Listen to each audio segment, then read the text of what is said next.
Napansin mo ba? Kapag tahimik kang tao, ang bilis nilang isipin na mahina ka. Kapag hindi ka pumapatol, akala nila takot ka. Kapag umiiwas ka sa gulo, akala nila wala kang kayang gawin. Pero ang hindi nila alam, pagod ka lang sa unnecessary na stress. Pagod ka na sa drama. Pagod ka na sa ingay. Pagod ka nang ipaliwanag sarili mo sa taong gusto lang makipagtalo. Real talk, hindi lahat ng tahimik mahina. Minsan yung mga taong marunong manahimik, sila pa yung may pinakamalakas na self-control. Kasi mas madaling pumatol minsan kaysa umiwas. Habang tumatanda ka, mas nare-realize mong hindi lahat ng laban kailangang patulan. Minsan peace of mind mas importante kaysa pagiging tama. Kaya kung tahimik kang tao, wag mong isipin na weakness yan. Hindi lahat kayang kontrolin sarili nila tulad mo.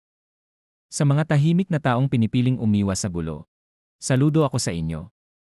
Shout out sa mga taong ito na sumusuporta sa ating community. Kung gusto mo ma-flex or ma-shout out, mag-iwan ka lang ng comment dyan sa baba para ma-flex kita sa susunod na video.